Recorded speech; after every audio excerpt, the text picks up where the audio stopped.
Subscribe कीजिए हमारा channel crazy GK trick और लेटेस्ट वीडियो नोटिफिकेशन के लिए इस बेल आइकन को दबाएं। Hello friends, welcome to crazy GK trick. दोस्तों, इस वीडियो में देखिए हम वर्ल्ड ज्योग्राफी के जो हमारे रिमेनिंग टॉपिक बच रहे हैं उसमें से हम डिस्कस करेंगे पृथ्वी की आंतरिक संरचना को। काफ़ी इंपॉर्टेंट टॉपिक है। एसएससी में देखिए यहाँ से कई बार क्वेश्चन देखने को मिलता है। ध्यान से वीडियो को देखिएगा। लास्ट में मैंने एक very important question answer test भी रखा है।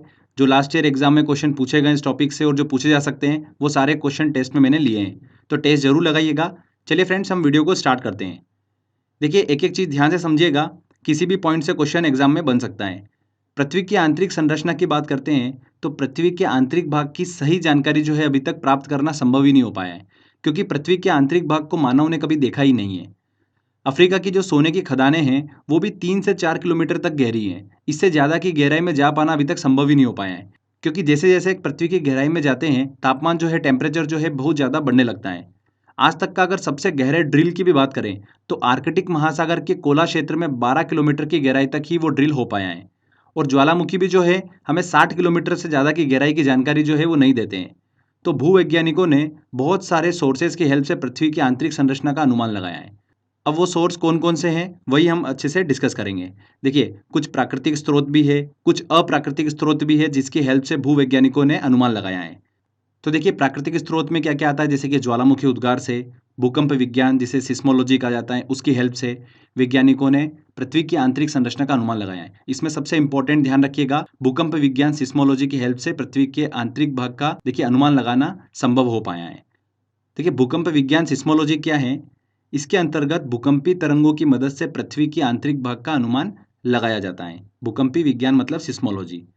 इसके बाद देखिए, अप्राकृतिक स्रोत की बात करते हैं तो जैसे कि डेंसिटी, प्रेशर, टेम्परेचर, इनकी हेल्प से भी पृथ्वी की आंतरिक संरचना का अनुमान जो है भूवैज्ञानिकों ने लगाया है। अब देखिए, डेंसिटी टर्म को अच्छे से समझ लीजिए अगर आपको नहीं पता है तो। डेंसिटी क्या होती है? एक निश्चित एरिया में, मतलब एक निश्चित वॉल्यूम में किसी मटेरियल का वजन जितना होगा वो उसकी डेंसिटी होगी। इसको एक एग्जाम्पल से समझते हैं। जैसे कि 1 मीटर क्यूब में रुई हमने रख दी है और 1 मीटर क्यूब में हमने लोहे की बॉल को रखा है। तो देखिए, क्यूब टू में जिसमें लोहे की बॉल है उसका वजन ज़्यादा है, तो क्यूब टू की डेंसिटी जो होगी वो ज़्यादा होगी। सिंपल सी बात है। एक निश्चित एरिया में, एक निश्चित वॉल्यूम में किसी मटेरियल का वजन जितना होगा वो उसकी डेंसिटी होती है। क्लियर?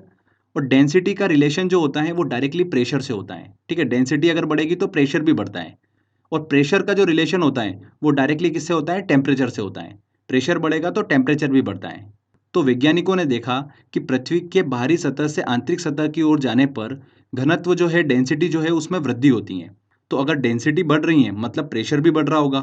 तो इससे पता चलता है कि पृथ्वी का आंतरिक भाग जो है वो भारी धातुओं से मिलकर बना हुआ है। क्लियर? ये भूवैज्ञानिकों ने अनुमान लगाया। अब देखिए, प्रेशर अगर बढ़ रहा है, जैसे जैसे अंदर हम पृथ्वी के आंतरिक भाग में जाएंगे तो प्रेशर बढ़ेगा। तो प्रेशर बढ़ने से क्या होगा? टेम्परेचर भी बढ़ेगा, क्योंकि दोनों एक दूसरे के क्या है? डायरेक्टली प्रोपोर्शनल होते हैं।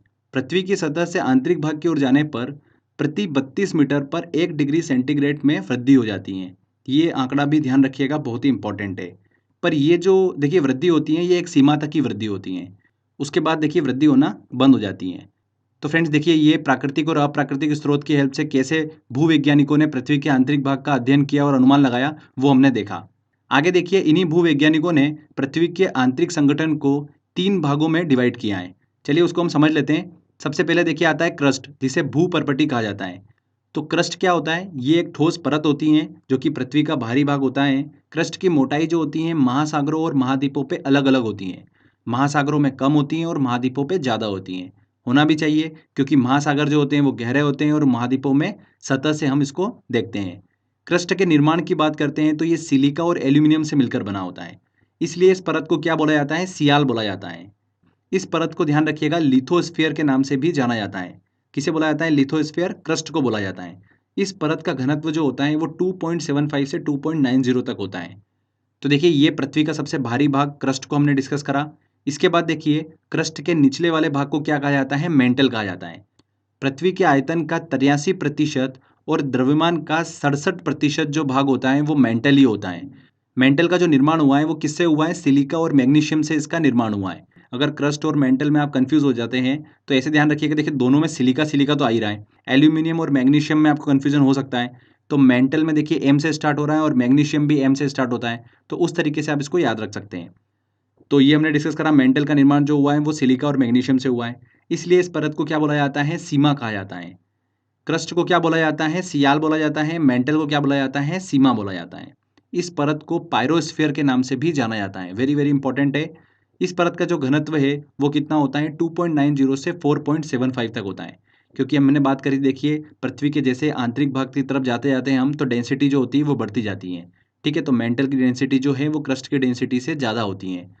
और ध्यान रखिएगा, मेंटल को ही वाइट ऑफ द अर्थ कहा जाता है। क्या बोला जाता है, वाइट ऑफ द अर्थ किसे बोला जाता है, मेंटल को बोला जाता है। इसके बाद देखिए, मेंटल के जो नीचे वाला भाग आता है उसे क्या बोला जाता है, क्रोड बोला जाता है। ये भाग जो होता है पृथ्वी के निचले मेंटल से लेके पृथ्वी के केंद्र तक होता है। इसका निर्माण जो है मुख्य रूप से निकिल और लोहे से हुआ है, इसलिए इसे क्या बोला जाता है, निफे बोला जाता है। ठीक है, क्या बोलते हैं, निफे बोलते हैं। आगे देखिए, पृथ्वी के अंदर जाने पर प्रेशर जो होता है वो टेम्परेचर के कंपैरिजन में ज़्यादा बढ़ जाता है। इसी वजह से पृथ्वी का क्रोड जो है वो ठोस अवस्था में होता है। इस परत को ध्यान रखिएगा, क्या कहा जाता है, बेरीस्फीयर के नाम से जाना जाता है। बहुत ही इंपॉर्टेंट है। क्रोड को क्या बोला जाता है, बेरीस्फीयर बोला जाता है। क्रस्ट को बोला जाता है लिथोस्फीयर, मेंटल को बोला जाता है, ध्यान रखिएगा, पायरोस्फीयर, और क्रोड को बोला जाता है बेरीस्फीयर। इस परत का जो घनत्व होता है वो सबसे ज़्यादा होता है 11 से लेकर 13 तक। तो ये हमने डिस्कस करा, क्रस्ट, मेंटल और क्रोड। पृथ्वी का आंतरिक भाग जो है वो 3 भागों से मिलकर बना होता है। अब देखिए, एक वेरी वेरी इंपॉर्टेंट पॉइंट ध्यान रखिएगा, जो पृथ्वी की आंतरिक संरचना है उसके रासायनिक संगठन को सबसे पहले किसने समझाया था, ऑस्ट्रिया के भूवैज्ञानिक स्वेस ने समझाया था। वैज्ञानिक स्वेस ने ही देखिए पृथ्वी की आंतरिक संरचना को सियाल, सीमा और निफे के माध्यम से समझाया था। तो फ्रेंड्स देखिए, ये एक छोटा सा टॉपिक था, पृथ्वी की आंतरिक संरचना। आई होप आपको समझ में आया होगा। चलिए, इससे रिलेटेड जो भी क्वेश्चन एग्जाम में बन सकते हैं वो सारे क्वेश्चन हम सॉल्व करते हैं। टेस्ट की ओर चलते हैं। देखिए, पहला क्वेश्चन है, सियाल, सीमा तथा निफे के रूप में भूगर्भ का विभाजन किसके द्वारा किया गया। देखिए, सियाल, सीमा और निफे जो पृथ्वी के आंतरिक भाग हैं उसका रासायनिक संगठन सबसे पहले किसने समझाया था, वैज्ञानिक स्वेस द्वारा। डी आंसर यहाँ पर सही होगा। पृथ्वी के धरातल से केंद्र की ओर निम्नलिखित का सही क्रम क्या होगा। तो पृथ्वी के देखिए सरफेस से अगर हम उसके केंद्र तक जाते हैं, ठीक है, तो सबसे पहले जो देखिए कौन सा भाग आता है, सबसे पहले आता है सियाल, उसके बाद सीमा और उसके बाद निफे।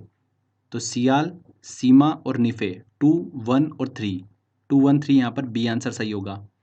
पृथ्वी के किस भाग में निकल और लोहा की प्रधानता होती है। किस भाग में निकल और लोहा की प्रधानता होती है, निफे वाले पार्टीशन में। सी आंसर यहाँ पर सही होगा। सियाल जो होता है वो सिलिका और एल्यूमिनियम से मिलकर बना होता है। सीमा जो होता है वो सिलिका और मैग्नीशियम से मिलकर बना होता है।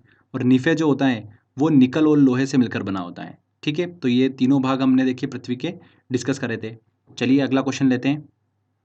पृथ्वी की 3 सेकेंडरी परतों में ऊपर से दूसरी परत का नाम क्या है। देखिए, ऊपर से दूसरी नंबर की परत कौन सी आती है, सियाल के बाद में सीमा, बी आंसर, जिसे मेंटल भी बोलते हैं। पृथ्वी के केंद्र में पाया जाने वाला चुंबकीय पदार्थ है, ग्रेनाइट बिल्कुल गलत, बेसाल्ट भी गलत, निकल, सी आंसर यहाँ पर सही होगा। पृथ्वी के केंद्र में क्या पाया जाता है, लोहा और निकल की प्रधानता होती है। स्वेस ने पृथ्वी के आंतरिक भाग को 3 भागों में बांटा था, उनके विभाजन में नहीं है। सियाल बिल्कुल है, सीमा भी है, निफे भी है, सेटम नहीं है। तो यहाँ पर डी आंसर सही होगा। नेक्स्ट क्वेश्चन लेते हैं।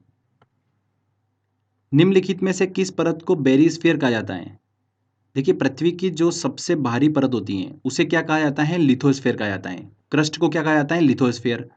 उसके बाद देखिए, पृथ्वी की जो मध्यवर्ती परत होती है, मेंटल, उसे क्या कहा जाता है, पायरोस्फीयर। और सबसे अंदर की जो परत होती है, ठीक है, सबसे आंतरिक परत जो होती है उसे क्या कहा जाता है, बेरीस्फीयर कहा जाता है, क्रोड जिसे बोला जाता है। तो पृथ्वी की सबसे आंतरिक परत को बेरीस्फीयर कहा जाता है, सी आंसर। धरातल से भूगर्भ की ओर जाने पर गहराई के साथ तापमान वृद्धि की दर क्या है, 1 डिग्री सेंटीग्रेड प्रति 32 मीटर। निम्न में से किसको वाइट ऑफ द अर्थ कहा जाता है, किसे कहा जाता है, मेंटल को। मेंटल को है वाइट ऑफ द अर्थ कहा जाता है। मेंटल में निम्नलिखित में से किन तत्वों की प्रधानता होती है।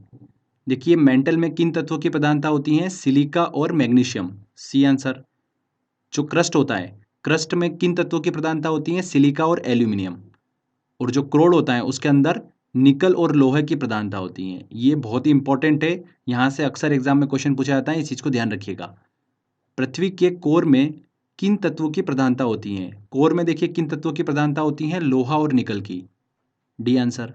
भूगर्भ में तापमान वृद्धि का कारण है, जो भूगर्भ में टेम्परेचर बढ़ता है उसका कारण क्या है, दबाव, प्रेशर, बिल्कुल सही बात है। रेडियो सक्रिय पदार्थों का विखंडन, ये भी पॉइंट बिल्कुल सही है। तो यहाँ पर सी आंसर सही होगा, उपयुक्त दोनों। पृथ्वी ग्रह की संरचना में क्रोड निम्नलिखित में से किस एक से बना है? क्रोड जो है वो किस एक से बना हुआ है? लोहा और निकल से। तो देखिए यहाँ पर एल्यूमिनियम, क्रोमियम, सिलिकॉन, ये गलत है। लोहा जो है यहाँ पर सी आंसर सही होगा। ठीक है फ्रेंड्स, तो देखिए यहाँ पर हमारा ये टॉपिक कंप्लीट होता है। आई होप आपने सारे क्वेश्चन जो हैं बड़ी आसानी से सॉल्व कर लिए होंगे।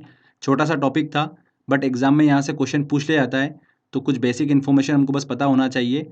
तो एग्जाम में इस टॉपिक से क्वेश्चन आएगा, आप इजीली सॉल्व कर पाएंगे। तो आई होप दोस्तों आपको ये वीडियो काफ़ी पसंद आया होगा।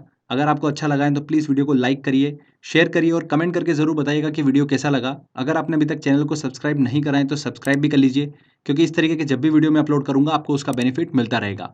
तो फ्रेंड्स, मिलते हैं अगले वीडियो में। जय हिंद, जय भारत।